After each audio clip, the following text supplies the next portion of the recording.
only seen it in Korean drama. And when I think about shamanism, I just think of like the little bell and them jumping up and down, shaking the bell, and like throwing rice at people and stuff like that.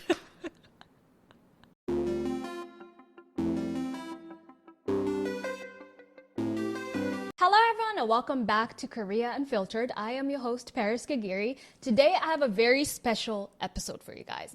Today we will be talking about fortune telling and shamanism, I believe. And the perfect guest to have on this is the same guest as always. Welcome back to the show, Monica. Hello. You're here so much these days. Yeah, of course. I'm happy to be here. Yeah, she stays here. This topic is a very random topic, but Monica and I were talking about it recently. Look at me pretending that we didn't just do this like 3 hours before.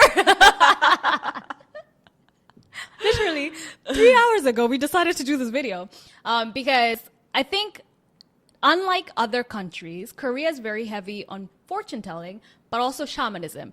But shamanism is something I don't really know about, but you have started learning about. Okay, I don't want to say learn because I'm still very ignorant about this subject because it's just stuff that I picked up here and there, just like searching about it. Yeah. And I'm not like 100% into it, but still I know enough. Yeah, and you're trying to like Yeah. actually, Yeah. So I personally I've gotten my fortune told in Korea.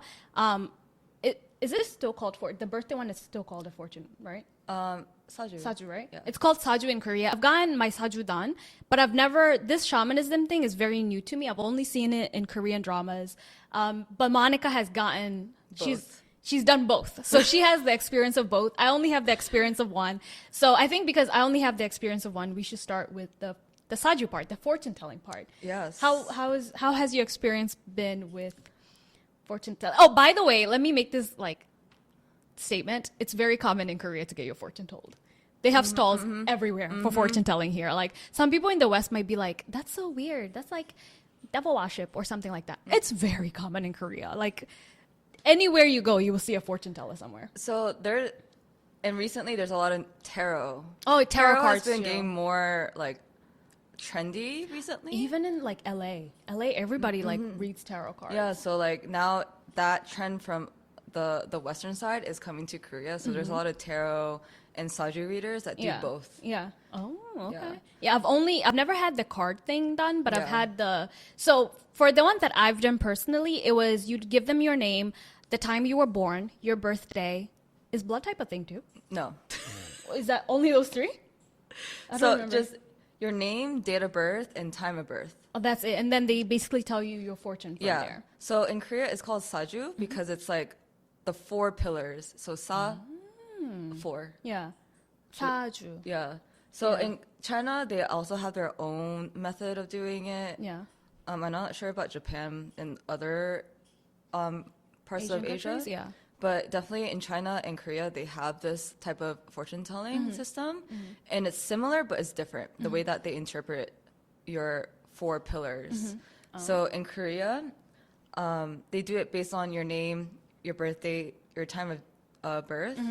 And based on that, they have this system of trying to figure out what you're born with at, I guess, your 4 pillars, because the 4 pillars make up the foundation of your life. Yeah. So I'm sorry if I am factually incorrect in some parts because I'm not an expert, and Yeah. this is just me sleuthing the internet here Yeah. and there. So Yeah. it's just what I picked up. I just wanted to have this conversation with Monica because, first of all, I know she's not an expert at this. So please don't be like, no, she said this and it's wrong. Of course, it might be wrong. Like, we don't know. Like, she didn't go to college for this or something like that. Yeah. We're just speaking from experience of Yeah. what we've experienced. So I'm curious to hear what was your fortune when they told you about it?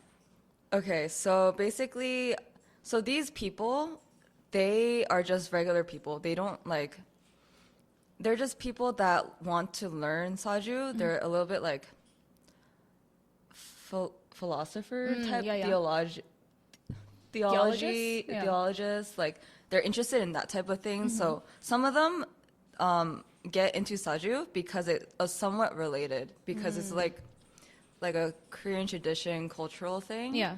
But it's also like it tells you your whole fortune from the beginning of your birth till the end. Oof.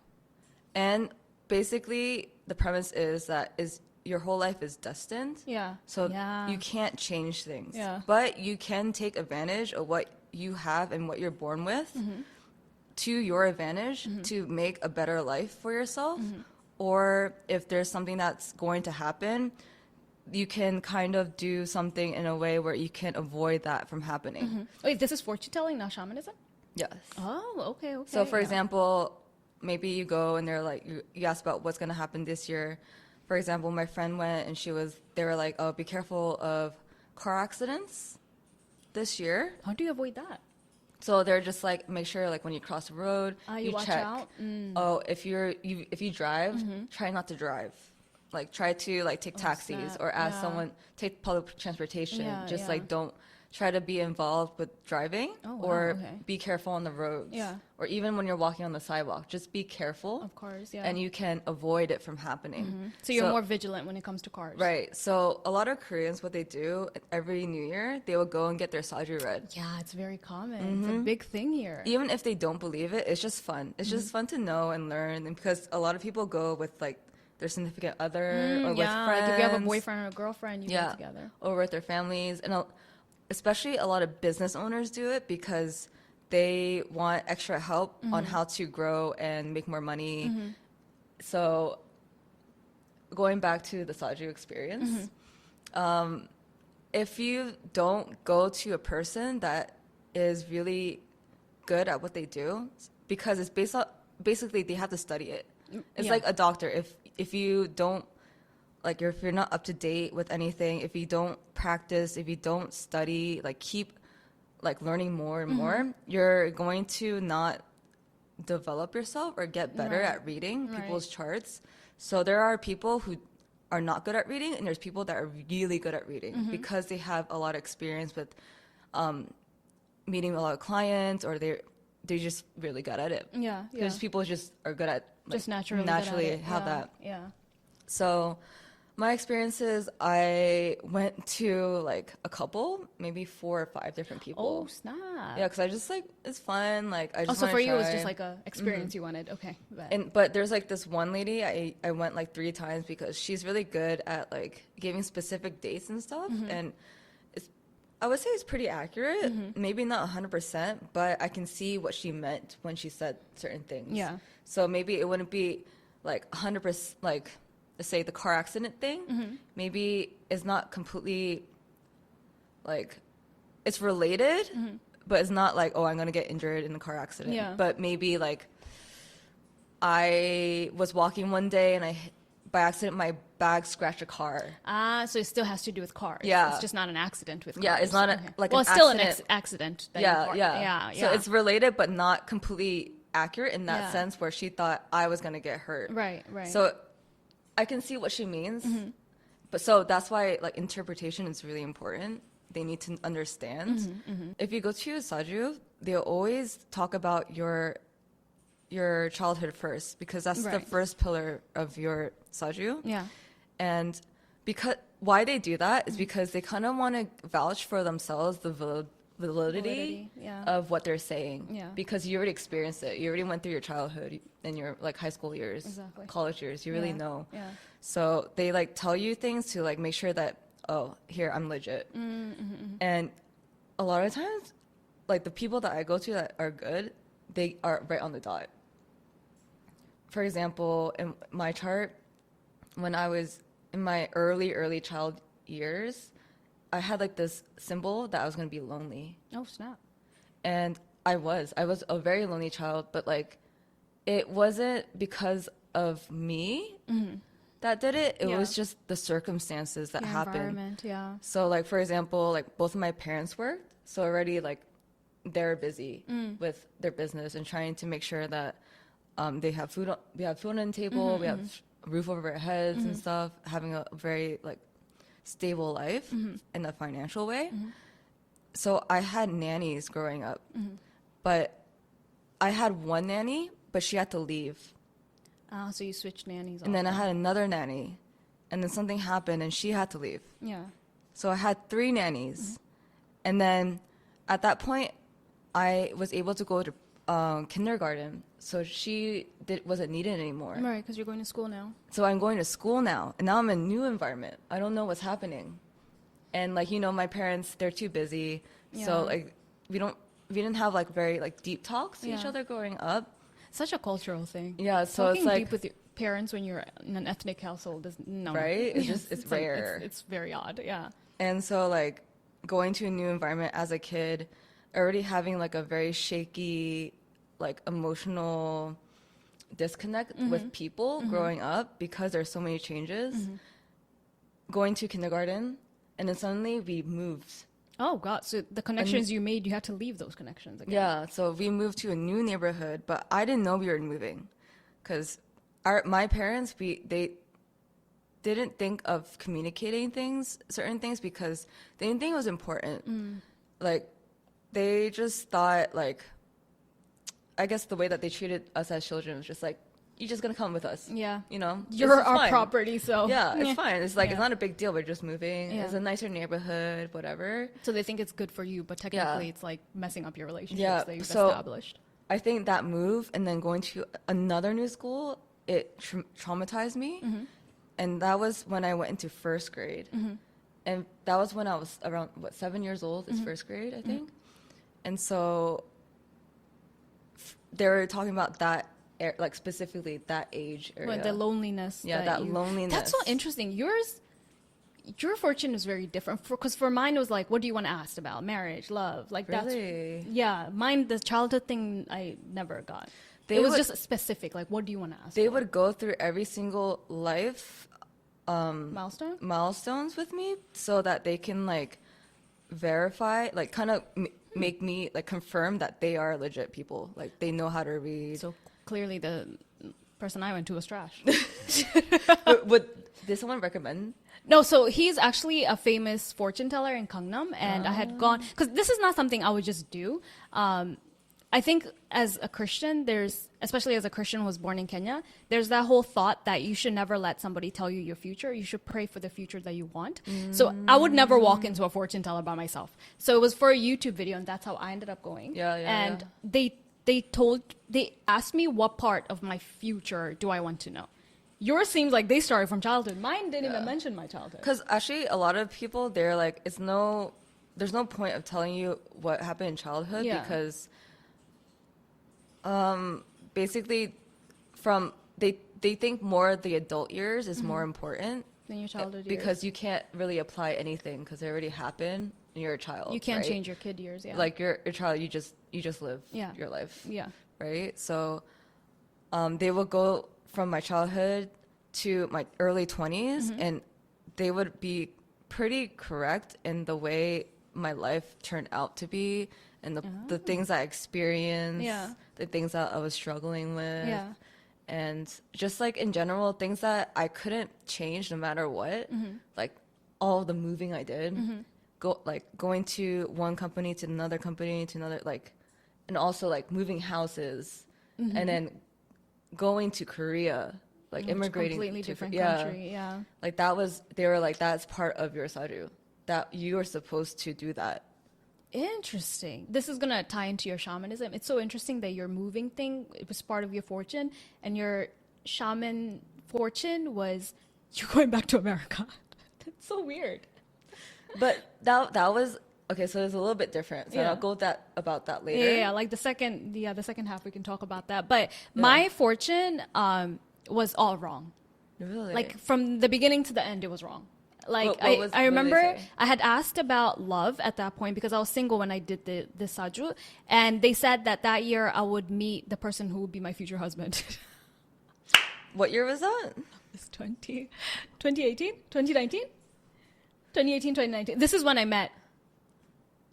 Yeah, Yeah. I know. I met you in 2020. Yeah, and remember when I was telling you like, oh, I'd be married by this age, girl. I side-eyed you so Yeah, much. I remember you telling me that. Because my fortune was basically you would meet your husband and get married to this person that you meet this year. And then, so that was like marriage and love. And then when it came to work, this person had told me if I want to be successful, I have to move to Canada or the US. I've never set foot in Canada before, so that's interesting. And then they told me, what else did they tell me that was really laughable? I think there was something. This happened so long ago that I kind of erased it in my head. But they basically everything was wrong. But I had gone with somebody else, and hers was all right.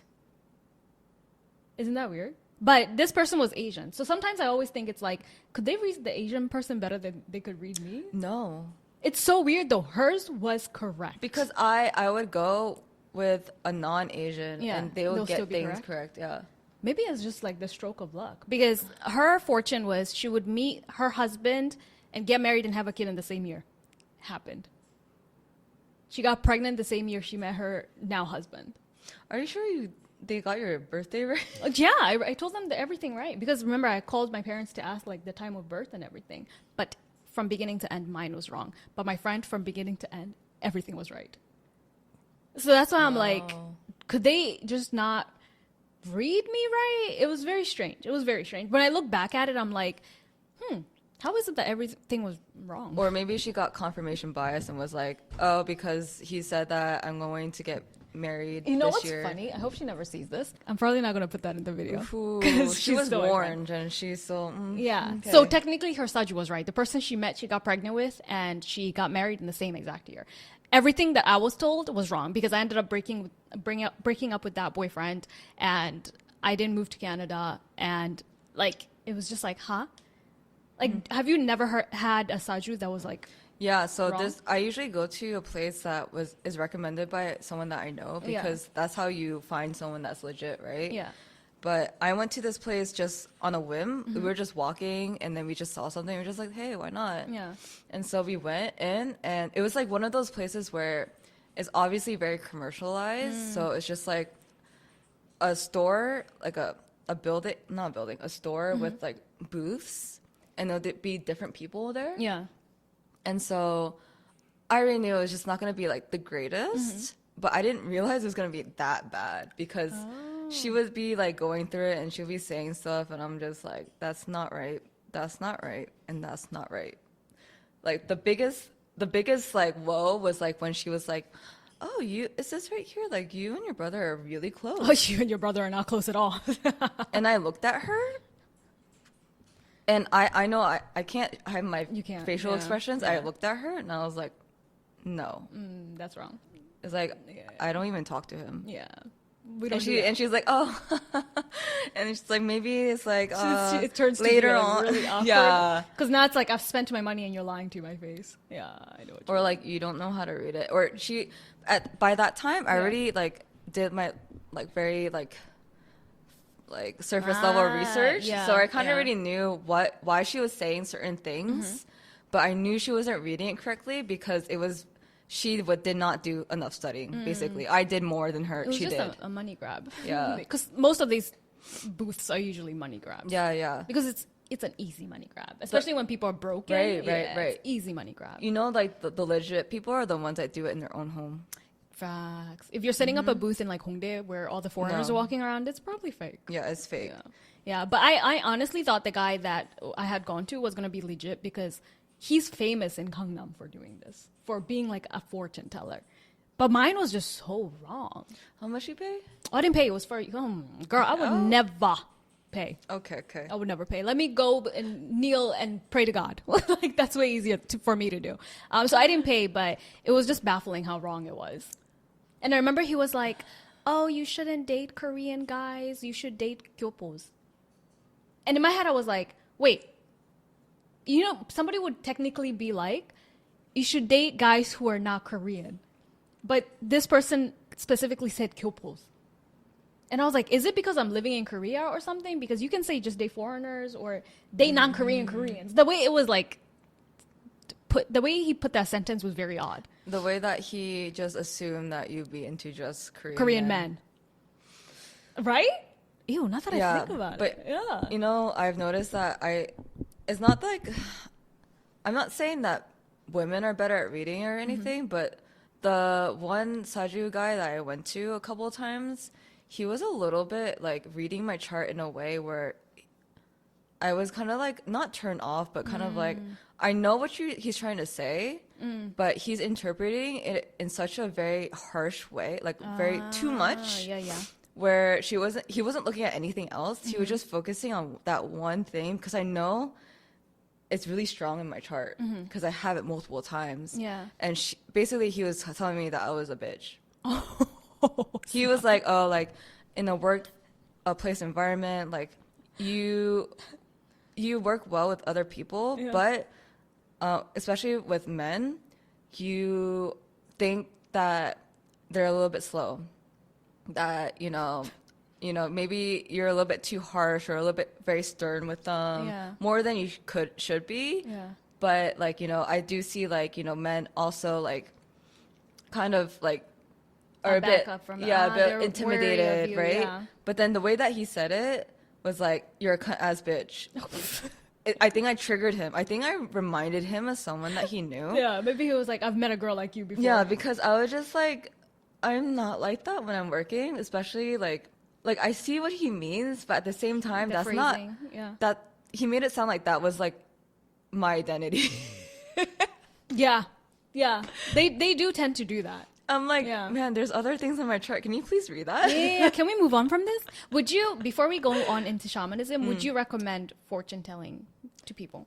Yeah, because if you go, they can explain things in a more rational, reasonable way, because they can show you. They can show you why. Okay. Wow, I just went to a really trash ass one. Yeah. Yeah. So I guess, do your research. Yeah, Don't do just your go because you've research. heard somebody's famous. Because, mine was.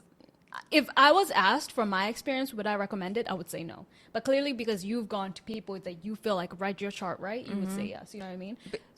But also, a lot of them would tell you, okay, there's some people that do need help, like a little bit more advice in life. Yeah. And then there's some people that, okay, they have some direction. They know they just need a little bit like, support from outside people, whatever.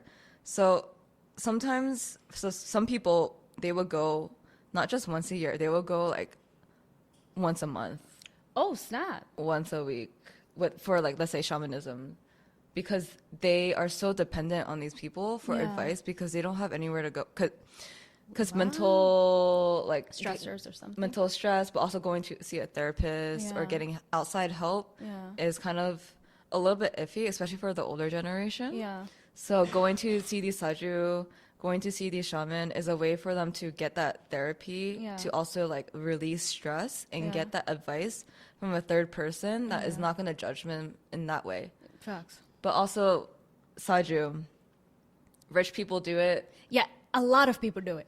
Like, People who own a lot of businesses people do it, especially if you're going to get married. A lot of people Go to the do it, couple? even if they don't believe in it. Yeah. They do it because they can get advice of how to make their marriage even better. For example, my friend, she's going to get married soon. So when she went, they told her when she should do her marriage certificate, to do her marriage. Is like this a what shaman or a months. fortune teller? Both. Oh, she went to both. Okay, yeah. So they will give you advice in that sense, because like, Even down to the month. yeah, especially like if you're trying for children, they'll look at your charts. Yeah. Your like mom. Oh, finish that sentence. Yeah, your mom, your They will look at your mom. That made you lose your train of thought. Yeah. you made me panic. I'm like, oh my god. They will look at your mom. Another one that I've seen that was really interesting is how some Koreans also go to fortune tellers to get baby names. Yeah. It's just so interesting. They'll be Because- like, I'm naming this kid this name because this person told me it's the right name for this kid.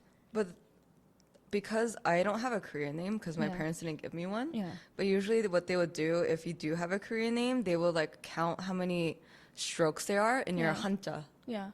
And how many strokes you have in your name, that also Hanja is in the mom's hanja, or do you mean the kid's hanja? your hanja name, What do you mean by me? Like for the kid's name or? like anyone's name. Oh, okay. Yeah. Yeah, but I don't have a Korean name, so I don't know how it actually goes, like how it would apply to me. Yeah. But the stroke count, that also has to do like affect your saju in a way too.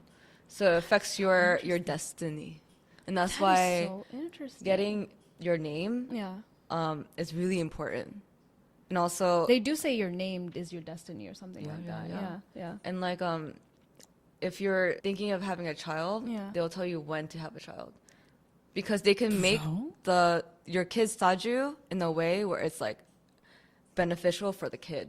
Like there's no such thing as bad saju, Yeah. because that's saying like, oh, this guy has a shitty life, Yeah, or like yeah. there's no such Basically, thing as that. Yeah.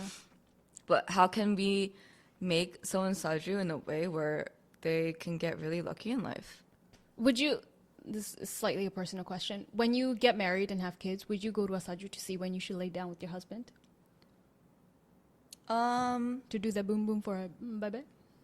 No. Oh, okay. Because I was like, I wonder. Because that's so interesting. You know, it's, I guess, for me as a non-Korean, it's a little weird, but I can't judge it because as a Christian, my name is biblical. And some people are like, do you know my name was supposed to be Phyllis, by the way? Paris was never supposed to be my name. It was supposed to be Phyllis because that's a biblical name. But in Kenya, Phyllis also translates into Paris. So thank God my mom named me Paris. Okay, your not mom. Phyllis. Yeah, my mom was like, Phyllis, Nana, we'll do Paris. Can you imagine if you were like, Phyllis, Girl, Phyllis Kagiri? I'll call you P. My brother's friend, they call me Small P because he's Big P. Bro, I thank God that my mom didn't name me Phyllis. I know there are a lot of Kenyans with that name, but it's just not for me. For me, Phyllis it's not for me.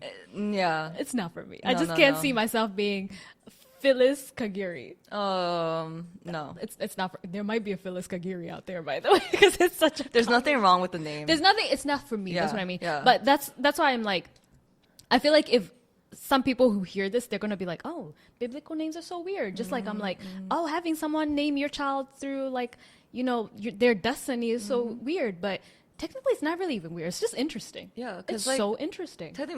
not technically, my name is from the Bible too. I have a Oh, biblical Monica, name. yeah. It's But- so interesting how we do that. But in Korea, because it's all through Hanja, Yeah. the Hanja characters all have different meanings. Monica. But you don't have a Korean name, so it doesn't Yeah, work. yeah, I don't have Hanja, but like for Korean names, they do. It They would- all it would be do. Hanja, yeah. So those meanings, it really applies in a way where it can change Yeah. your child's destiny.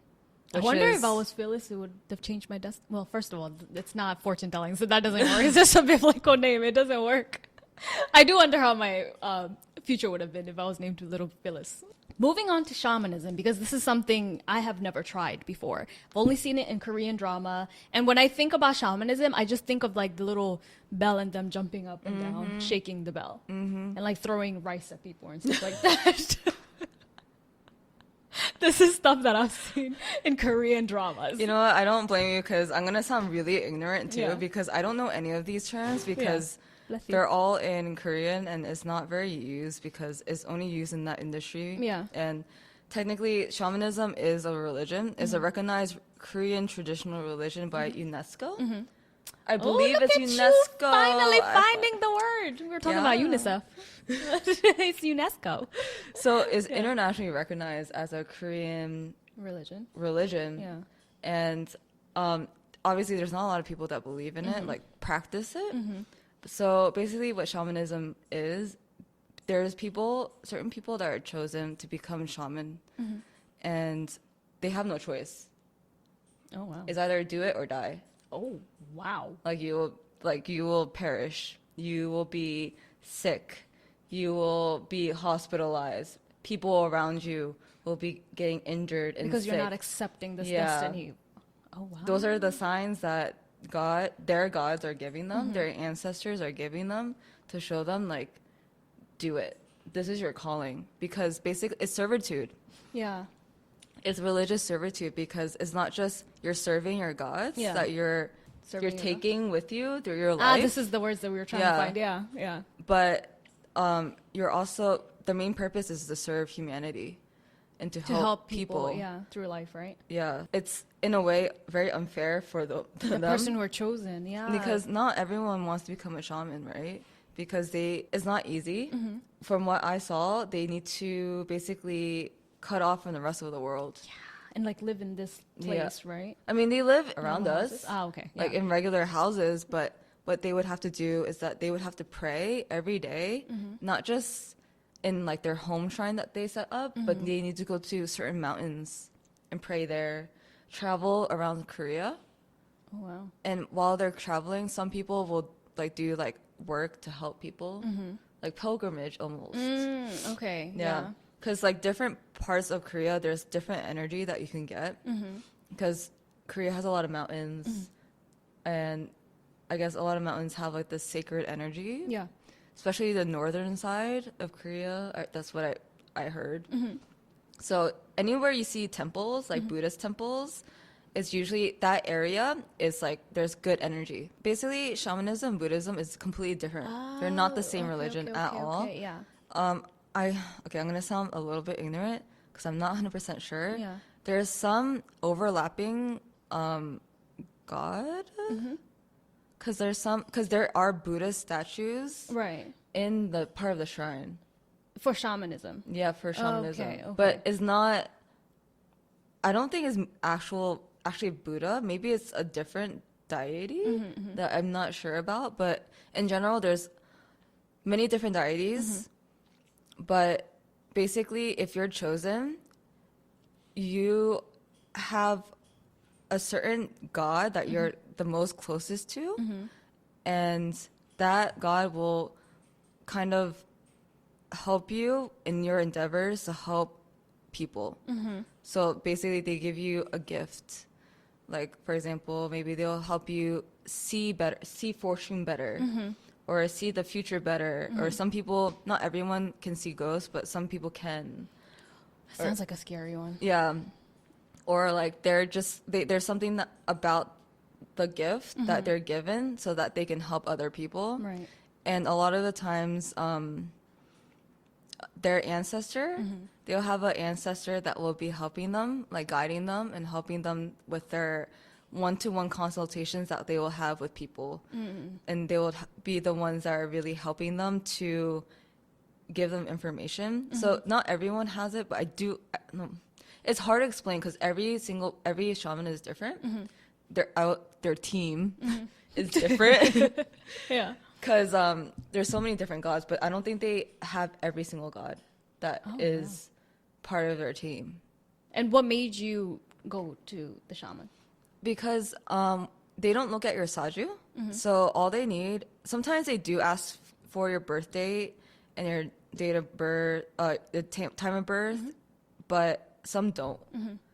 So basically, they're not looking at your actual saju, but they could be. Some of them do, some of them don't. Some of them just look at your face and do it based on your ancestor reading. So they will mix it. They'll mix saju reading and your ancestor reading. So they they mostly read your ancestral lineage. Ancestor lineage / if they can communicate With your ancestors? with your ancestor that is close to you, if you do have one. Oh, wow. Okay. Yeah. So for example, That's so interesting. my friend that I went to, she is really good at like business. Like she's really good at talking. Like she just has like this really like born natural skill in that. And when we went to that Saju person, she was like, shaman. oh, sorry, the shaman. The shaman, okay. They were like, oh, you have a great grandmother.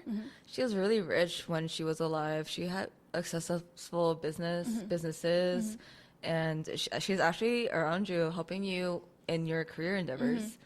And Wow. like, you know, if anything happens, like you can just like Call on to her? yeah, like kind of like okay, yeah. just know that she's there to help you. And actually, she was like, oh, I totally forgot about her because, yeah, I remember my mom kind of mentioning that we did have a rich like great grandmother, but like obviously things happen. It's really interesting because we didn't say anything. Like we didn't say anything at that time. This is this lady just talking Yeah. and just guiding you through Yeah. what she's being told by the ancestors, I guess. Yeah. And it's interesting because that lady, she had like, she's been doing it for years and years now. And basically what in that industry, people say that when you first get recruited, that's when your powers are at like the peak. Oh, Because okay. that's when you're like you can see more, you can communicate more easily with your people. Yeah. And so actually when you first become a shaman, they get a lot of like customers. Because you're your strongest. Yeah. Is that you're at your strongest. So actually, if you do go to those people, it might freak you out, but they get possessed by one of the people, like the gods or their ancestor that they are serving, and their demeanor changes, their voice changes. Like seen in Korean drama, like how they just become like some even speak in different voices, basically. Yeah, yeah. Ancestors entering Or different dialects. Yeah, that's so interesting. Yeah. Or like I know that there's like Baby shamans? Not baby shaman, like kid gods. Oh, I see where you're going. Yeah, Okay, and so they would act like a little kid. Yeah. I've seen that. And actually, you can see what type of god that they're serving if you look at their shrine, because they always have a shrine. Yeah. When you're doing the consulting, Yeah. there's always a shrine there. If there's like little kid stuff, like candies or cookies or like toys, it's because they have that. There's part. Their god is the child god is part of their team. Isn't it interesting? Interesting. Yeah. I don't know if it's something that I think I would be scared to go, because if somebody got possessed in front of me, I think I would freak out. But hearing about it is so interesting. How was your experience? My first time, I went to this woman.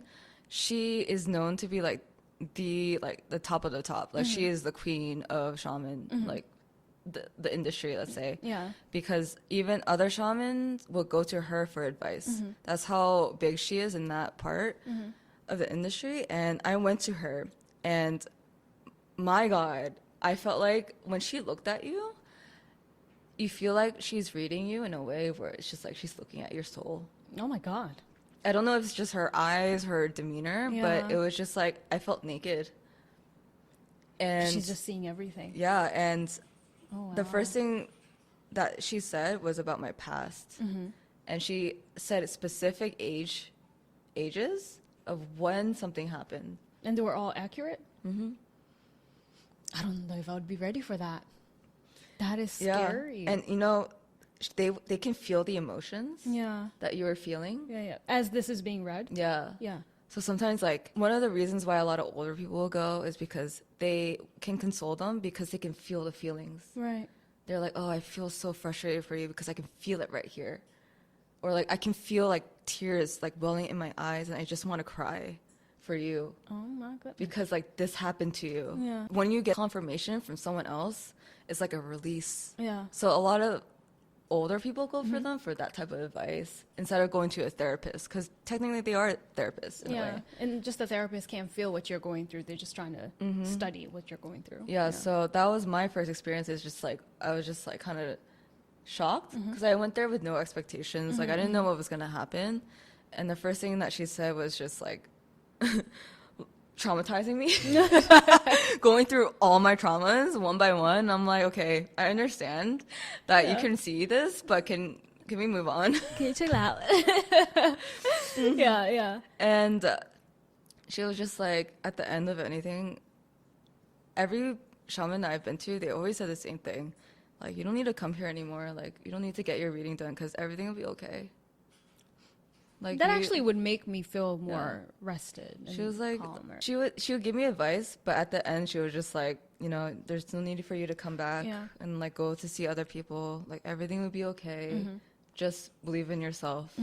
Like believe that people will come and help you, because people will come and help you, and people did. Yeah. So it was interesting. I think the advice that they give you is based on what they know, like living their own life. And she said that, it's better for me to go to America.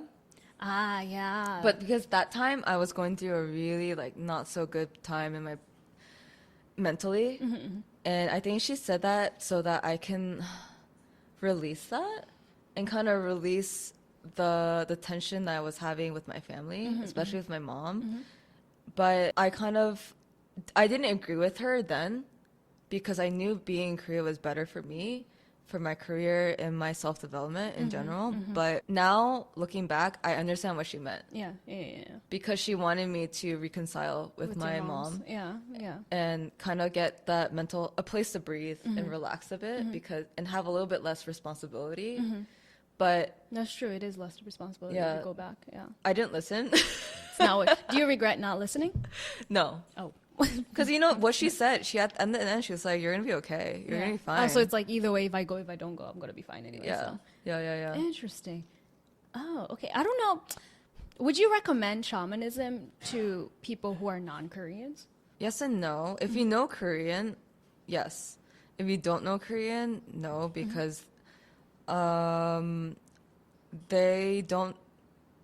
99% of them don't know English. Because it is a Korean traditional religion. Yeah. A lot of them are older. So I don't know if like older Korean people are a little bit more like straightforward. Yeah. And they're also talking to you through the lens of the god. So they kind of talk to you in Panmar. Yeah. Because technically they're allowed to. Because the god is higher. Yeah. So if, you know, it might feel very intimidating at first as a foreigner, especially if you don't know the language. And like when they talk, they're talking through the god. And sometimes the older ones, they will try to interpret it in more like relatable way where you can understand, but not everyone can. So I would go to your Saju instead. Your fortune or tarot cards. Because a little bit more relatable to your personal life, because they can see your like, you can ask them specific questions and about work and stuff. I mean, same with the Saju, the shamanism people, but I think you're not gonna get details from shamanism if you don't understand the language. If you don't understand the language, especially if you go and you don't really have a specific problem that you want to learn about. Yeah. Because if you don't know what you want, like if you don't have a problem, there's nothing for them to help you with. Because they're there to help you, like give you a solution. Yeah. But for Saju, they just tell you what's gonna happen. Yeah, I think that's why more foreigners are inclined to go to fortune telling. And I think also shamanism has kind of been demonized in the Western world, especially with the whole possession of other gods and stuff like that. I think it's been like slightly demonized, so people are not as open to go to a shaman, I think. Because they're like the whole possession thing, you know, in Christianity and like in most religions, being possessed by a deity or something like that is not seen as godly, I would say. I think that's why, even for me, I think that's like why I would be hesitant to go to one. But it's really interesting learning about it. Like, I think this conversation, I've learned a lot. Ain't gonna lie, I don't know if I would ever go to one, because the whole being possessed thing, I think I'll run out. I don't know. I don't know. Okay, so the new people, the like ones that are like 1, 2, 3, 4, maybe 5 or so years. Yeah. They do that, but the older ones they don't, because they're not as like sensitive. Yeah. Because they have more control. Okay. And they have more experience. Yeah. So it's a little bit different. Yeah.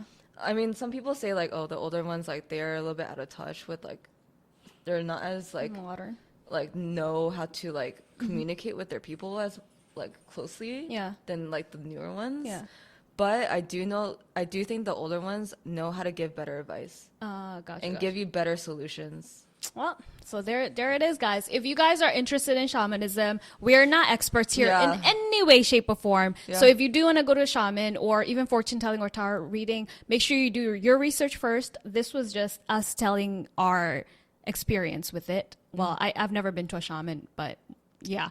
Anyways, guys, I hope you guys enjoyed this episode where we talked about fortune telling and shamanism. If you guys are interested in having more questions or anything, make sure you comment down below. And that is it for today's episode. And I will see you guys on the next episode. Bye, guys. Bye.